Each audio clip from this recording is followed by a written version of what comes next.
Hello friends, இன்றைக்கி வந்து நண்டு குழம்பு பார்க்கலாம். அதுக்கு நல்லெண்ணெய் கொஞ்சம் ஊற்றிட்டேன். அதுக்கப்புறம் கடுகு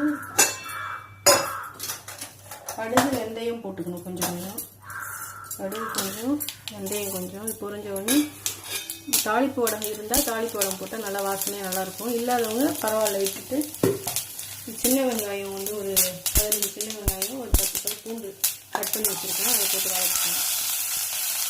அடுத்து ஒரு தக்காளி எல்லாமே ஒன்றா போட்டுக்கலாம். போட்டு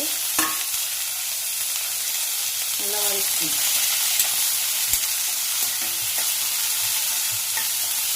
இது வதங்கிட்டு இருக்க நேரத்தில் இந்த லெமன் சைஸ் புளி வந்து எடுத்துக்கணும். இதை வந்து நல்லா ஊற வச்சு கரைச்சி வச்சுக்கணும். நம்மளோடய ஊற வச்சுட்டேன் அந்த ஊறட்டோன்றதுக்காக.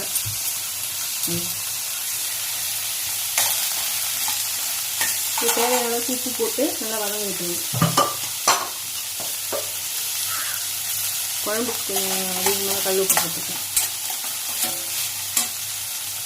அப்புறம் வதங்கும் போதே மஞ்சத்தூள் போட்டுக்கலாம் ஒரு ஸ்பூனு.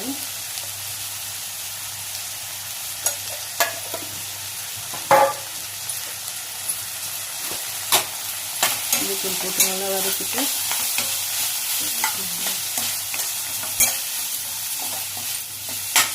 இது வதங்கின உடனே குழம்பு மிளகாத்தூள் வந்து அவங்க காரத்துக்கு ஏற்ற மாதிரி 4 to 5 ஸ்பூன் போட்டுக்கலாம். நான் ஒரு 4 ஸ்பூன் மட்டும் போட்டிருக்கேன். இது போட்டு புளியை கரைச்சி ஊற்ற வேண்டியதான். புளியை கரைச்சி அதை ஊற்றணும்.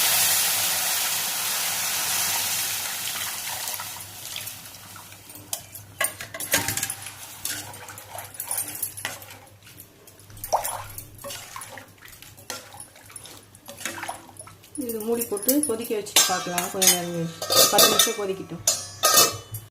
இப்போ நல்லா கொதிச்சிச்சு குழம்பு நல்லா 10 நிமிஷத்துக்கு மேலே கொதிச்சிச்சு.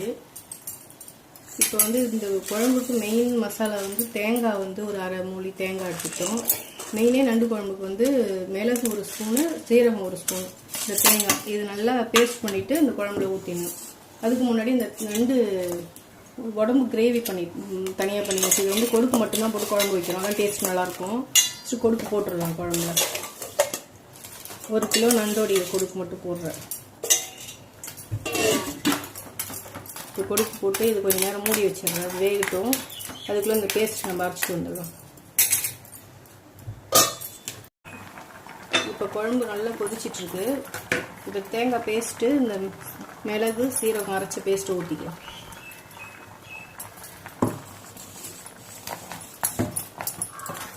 இது ஊற்றி நல்லா ஒரு 10 நிமிஷம் கொதிக்க விடணும். இது தண்ணி ஊற்றி நம்ம கலந்து விடும்.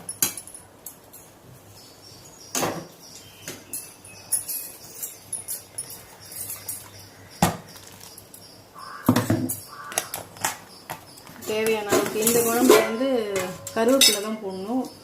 கொத்தமல்லி புதினா போடக்கூடாது. போட்டால் டேஸ்ட் மாறிடும்.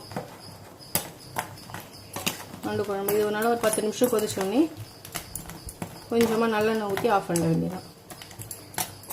10 நிமிஷத்துக்கு அப்புறம் பார்க்கலாம்.